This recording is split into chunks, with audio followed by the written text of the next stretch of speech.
Businesses tend to focus on revenue, profits, and getting loyal customers. But how about healthy workplace culture? You're listening to How I Turned the Corner, where Kendra Prospero leads eye-opening conversations that most business leaders avoid. The right way to address employee challenges. Listen to real-life stories of workplace struggles, giving you valuable advice on what must be done to make every employee truly satisfied and fulfilled in their job. This is for leaders who want to create great company cultures and for employees who want to do something to put an end to suffering at work in the most practical ways possible. Here's your host, Kendra. Being a leader is like having a spotlight on you all the time. And it can feel really uncomfortable, especially when you aren't performing perfectly. It's kind of a counterintuitive, but my experience has been that the best antidote to this spotlight is transparency, being honest about it, and being a little bit vulnerable and being able to share what's truly going on with you and your heart, and especially with your team. Our guest today has had the same experience and she has also found ways to take off her mask and just be her authentic self at work, including having no shame about the flexibility she needs, no shame about the things that aren't going right, and also great at celebrating what is going well. Jill Ellsworth is both strong and capable, as well as imperfect. She is the CEO and founder of Willow Industries, which is part of the cannabis industry. So in addition to just having the normal challenges of being a CEO, she's got the double whammy because she's also part of an emerging industry that I have found attracts, let's say, interesting candidates. I found that a lot of organizations with a strong mission can actually struggle more with the hiring process. You'll find that people are very passionate about what you're doing, but not necessarily capable or passionate about working in the job. And this is extremely hard, additionally, to manage. I'm so excited to have this conversation today and hear how Jill has managed all of these challenges. Jill Ellsworth, welcome to How I Turned the Corner. Thank you so much. It's awesome to be here. Yeah. So we both started our businesses as solopreneurs. We were on our own and then quickly grew. Now we both have a team. Tell us what your journey has been like over the last 7 years. You started in 2015, right? Correct. Okay. So tell us what the journey's been like with Willow Industries. It has been a wild, wild, wild roller coaster. Starting this company by myself, really. My business partner, who is our COO, co-founder, is my husband. But he was working a full-time job when I came up with this idea. And he was our first investor, provided seed money, but I was still out there doing it alone. And I did it alone for a long time. I brought one employee on that had worked with me previously in my juice business. And so it's kind of just the two of us for a couple years. And of course, over time, we've grown. Now we're a team of 22. And it's wonderful to have support. But there's still times, even now, where I feel like I'm not doing it alone, but I feel alone. You know, that feeling of like having everything on your shoulders, the whole company on your shoulders is still there occasionally. And so I think that's been a challenge, but it's really amazing to see, how we brought on strategic roles within the company and all of the support that we have now. That's great. So what has been some of the things, what has been the most surprising thing in a joyful and a positive way in the last few years, especially adding to the team? What's been surprising about it? Really wonderful people, but also really competent and strategic people that we brought in. It's so cool to have someone new start and see their skill set flourish, see how they work with the other team. But we're very, very selective of who we bring into the organization, simply because of the culture that we've built here and the sense of community that we have. We really want to make sure the person's personality is going to fit. They could have amazing skills, but we also want to make sure they're going to fit within the team. So we've been very, very particular about that, which I think it's been great because it's really helped us build a team that is moving in one direction. And it's been fun to see like some of these different roles. Like I don't think I would have ever thought we would have now are part of the company. That's great. So how do you vet them out? Like what's your process? I mean, we use a bunch of different hiring platforms. We also use recruiters. We have them come in. We first do a phone screener, and then if they seem like a good fit on the phone, we'll have them come into the office. They'll meet with typically our VP of Biz Dev, one of our other managers if it's in the engineering department, and our Chief Commercial Officer. If they pass that test, then typically they'll meet with myself and Jason, our COO, and we really sit down and we ask them about their past history and their job. But honestly, like I ask I get into the weeds of like who they are. I like want to know like what do they like to do on the weekends, but also like how do they best work within an organization and where do they feel those skill sets? I mean, they can tell me all day about like what they've done in the past, but like where do they excel and where do they feel like, they could use some work? Mm-hmm. And that seems to have been working pretty well for you. It does. I feel like we've done a good job. That's great. Yeah, I find that when we work with leaders and teams when they're in their recruiting process, I find people get so both sides are super nervous. The interviewee is nervous about, of course, being interviewed, and then the interviewer feels like they don't know what they're doing, and so they get a kind of rote with their language and make people feel a little bit intimidated. But really, if you turn it into a conversation and make it more relaxing, you actually get a better perspective of people. Sounds like that's what the approach is that you take. I totally agree with you. That is absolutely the approach we take. We just hired a sales manager or territory sales manager. And during the interview, I literally didn't ask him anything about sales. I mean, we touched on a few things. I was like more interested in this family farm that he has. And so we went down the rabbit hole there. But actually, I got a really interesting glimpse of like who he is. And we hired him. Great. Fantastic. Yeah, that's great. Yeah, I totally agree. You want to create an environment where people feel relaxed and calm, and then you get to see their true self. Yeah. So, yeah.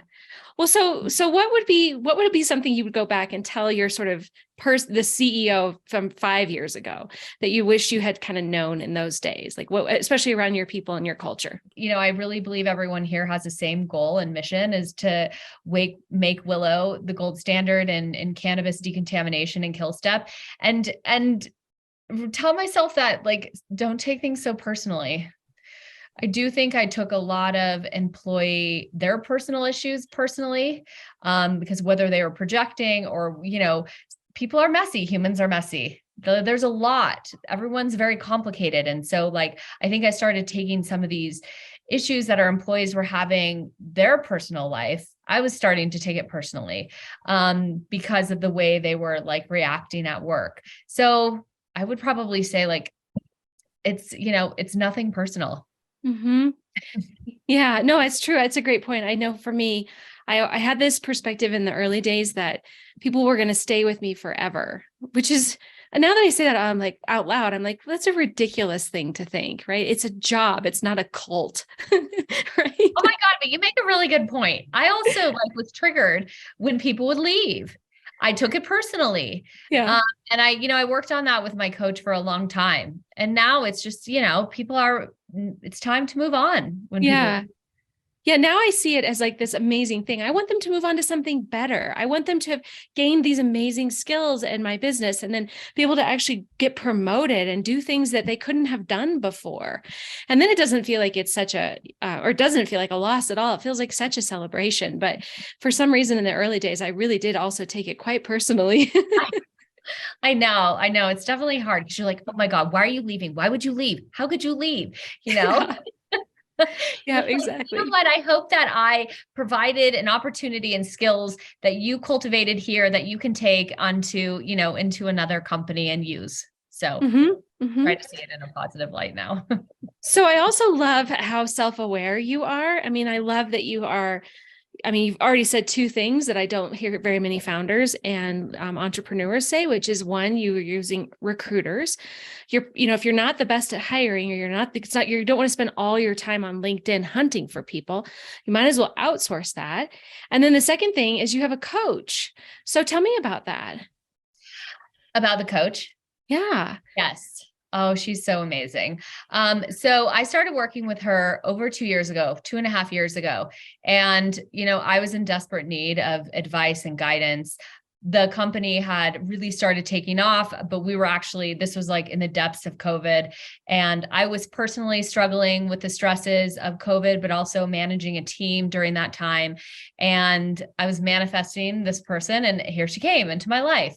And I have taken coaching very seriously. I can 100% say I'm a different leader than I was 2 years ago. I've worked really, really hard. Coaching's great, but if you don't do the work in between, like it's worthless. Right. Yeah. I mean, like she could tell me all day, like I need to do these things. But if I didn't actually put that stuff into practice, then I wouldn't have grown like I did. And it's been incredible. It's also really helped me emotionally, physically to disengage after work. And like, yeah, I have stuff come up when I'm not at the office, but like, I don't get wrapped around the axle like I used to about like some of these silly things that happen during your day. Mm-hmm. And I think that's one of the biggest things. Mm-hmm. Yeah, no, that's great. That was the very first check I wrote with my business. Was I made my first, five-figure check, and I just wrote it over to a coach because I was like, I need help. I know. It's so important. Yeah, but it's another thing I just don't hear very many entrepreneurs and founders do. But it's like, you don't know all the things you're supposed to do and in what order. And there are people out there who have done this and who can tell you that. And then also help clear out all the head trash that we get. Oh, so yeah. So you don't hear founders and CEOs say that they use a coach? No, not until much, much later in their businesses. Interesting. Mm-hmm. I mean, I just, at the time I really needed it. And I think, business owners that went through COVID and made it out alive, I think really understand having someone there to support them, because it's lonely. Like we don't typically have people to talk to. Like I can't go talk to my team the way I could talk to a coach. So that's invaluable. Mm-hmm. Well, so, and how has that gone working with your husband? It's great now. In full transparency, and that is what I am, is transparent and honest. It was really, really hard in the beginning because we went from a marriage and we communicated like we did within our marriage. And then we brought those communication skills or lack of skills or whatever we want to call it at the time into our business. And I was like, this doesn't work. We just had, those same idiosyncrasies that we had within our marriage, and we brought it into the office, and that does not translate. So we quickly realized we needed a coach. So we got a coach together, and we worked on some of these like bigger red flags in the beginning. And then when we started working through that stuff, we both then got our own coaches. And now we have a really incredible relationship, both in and outside of the office. I think one thing we do very well is we definitely put boundaries up around work and home. Typically try not to talk about work at home because we have a child. And also the business is so complicated now. It's not just a couple of us working here. There's a lot of us, and there's so many moving parts, and to like delve into that at night is like not worth it. So we're very good at compartmentalizing that. And we have different skill sets. And I think that really is impactful on the organization because we aren't doing the same thing, and we very much complement each other. Mm-hmm. Good. Yeah. That's great. And I think that works. I mean, I have a business partner now. I took on a business partner in last year, and he and I now joke that it's like a marriage. I mean, it's extremely hard. And so, I mean, even if you are married, like anytime you're in a relationship with someone who's got kind of a financial obligation to the organization, it's going to be tough. And so regardless of it being your spouse or not, like, I think those partnerships can be challenging with the communication. Oh yeah. I mean, it's hard. I mean, period is just hard. And so it's just like finding ways to work around the hard and making that like a little more palatable and easy, Mm-hmm. Yeah. So what are some challenges that you've experienced and are anticipating for the next upcoming year? Well, cannabis is challenging right now. I don't know how much you know about the industry. Do you follow the industry or? We have actually a fair number of clients in the cannabis Okay. industry. So Well, good to yes. know. Cannabis is, it's challenging right now. The industry is not doing well. The price per pound has fallen really across the US, except on the East Coast, but these Western states and kind of the Midwest area, it's struggling. And so I would say, we were all kind of surprised that the industry essentially fell off a cliff in Q2. And so that really impacted the growth of our organization because we are impacted by if the cultivators are doing well. And so I think we closed our Series A in February and we were, off to the races, like growth, growth, growth. And then that's not how how the industry turned out.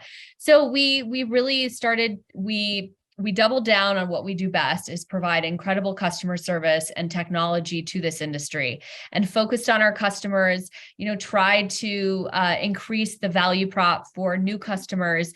And I will happily say that in Q4, we've really turned things around. But that was a challenge. It was a challenge trying to keep everyone motivated and excited about this industry at a time when like the industry is not doing well.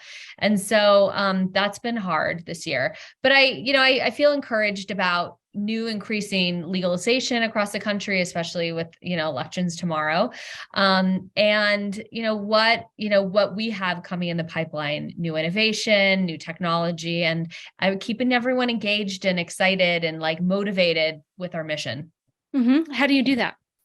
I mean, I really feel like, we foster this good culture here. Everyone is very close. We have a really strong working relationship. We are very transparent. I'm very honest with everybody. We let people know, what we're doing in terms of, here's our revenue, here's where we were supposed to be. This is what we need to do to get back to where we should be. Incentivizing our team with bonuses and more commission if we close more deals. And then, keeping everyone excited, like after work, like I try to do as much team building stuff as possible, even if it's like, hey, meet us at this restaurant after work and, we'll grab a drink or coffee or whatever. So we just keep everyone in the loop. And I feel like if employees know what's happening within an organization, they feel safe, they feel heard and respected. Mm-hmm. Yeah, I totally agree. And that's, again, another thing I don't hear from a lot of leaders and entrepreneurs is feeling comfortable being that transparent. And that's how I've run my business as well. I don't want to carry all the stress of the revenue on my own shoulders. I want everybody to be worried about it. Otherwise, when it does come time for having to make tough decisions, it's surprising to people and it's really hard on culture. And so I had to do layoffs a couple of years ago. I actually had to do them in 2019. So got off that battlefield and ended up on another battlefield. But but everybody knew it was coming because our numbers were just terrible. And so, again, like so many leaders are just so hesitant to share that. Why do you think that would be? I mean, why do you think you and I are different that way? That's a really good question. And I love that you do that. I love that you share that because you're right. I don't think a lot of leaders or CEOs do share that. I actually don't know. I don't have an answer because maybe it's that they think that the employees like don't need to know. It's Right. like simple as that. They just don't need to know. It's not like stay in your lane kind of thing. Right. But when our team knows exactly where we are financially, they feel bought in, right? They're like, well, I don't want to see this go to zero. Not that it would, but you know what I mean? Like, this is also my livelihood. Mm-hmm. This is their paycheck. This is their life. And so they want to do whatever it costs to ensure that this company, keeps moving forward. And so I feel like you get more buy-in if you tell the truth. Mm-hmm. I totally agree. And I think it in its own way creates more safety for people, even though that feels a little counterintuitive. And maybe it's also because I don't know what was your first did you have you ever had a corporate job? I worked in Hollywood for a while and, I would say that was like corporate-ish, but Hollywood's crazy as well. So Right. Yeah. And what so actually on a was. dime, things can change, right? Yeah. My husband, Jason, always says, because he comes from corporate, he's like, you've never had a corporate job. I was like, all right, fair enough. Probably not. I've been an entrepreneur for a long time. Yeah. Yeah. But I mean, you could be like humming along and everything is just going great. And then like you go into your boss's office and you get like the quote unquote pink slip. And you're like, where did that come from? Like, I thought we were doing fine, Yeah. and then you kind of go into, and all relationships with your jobs just is, kind of fearful. So I think that's where a lot of it comes from, is that just there's been people who've gone through bad layoffs and are just afraid to share because they don't want people to get also fearful, but it actually has the counter balance or the counter result, I think. So what is the next? So the cannabis industry has been kind of struggling. You Yeah. have kind of turned the corner, quote unquote, and you're doing well this quarter. What does 2023 look like for you?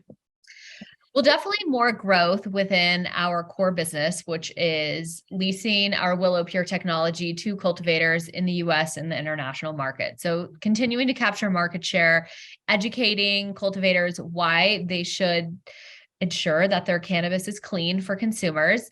But then, we have some really interesting product rollouts. We are going to roll out a new product probably mid next year, which, I'm really excited about, because that's where like I shine, is like the creative, innovative side. And so I get to kind of go back to that, because the good news, Kendra, is that I've built the organization to where I can like get out of the minutia. I'm like not in it. In the like day-to-day minutia. And so now I have the opportunity to be creative and like let my brain wander and come up with ideas where even 2 months ago, 3 months ago, I wasn't even able to get there. Mm-hmm. Good for you. That's also a huge thing to applaud, because that's hard. Yeah, it has been, but I've put back to our point, I've put really good people in really good roles, and I've worked hard at that, and giving them autonomy and allowing them to make decisions without me. I'm like, you know best. I hired you to do the job. You know that answer. I don't need to give it to you. Yeah. Oh, So I love that. So lots of fun things. Good, good. Well, on that fantastic note, I think that's a great way to end this, because that's exactly the message we want people to take away, is a message of being transparent, a message of also getting out of the day-to-day and the minutia, hire people well and let them go do their job. And then lets us do our job and do the best we can to continue to drive our businesses. So that's excellent. Well, my goodness, Jill, thank you so much for your time today on How I Turned the Corner. And let's keep the conversation going. We'll check back in with you in a few months and see how you're doing. Thank you so much for having me.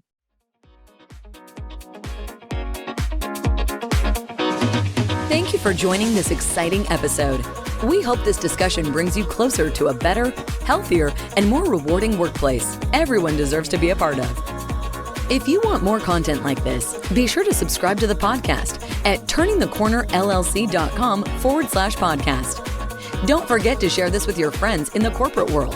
And together, let's make this space a hub of growth and job satisfaction. If everyone loves where they are, they can always give their best without regrets. That's all for now. See you on the next one.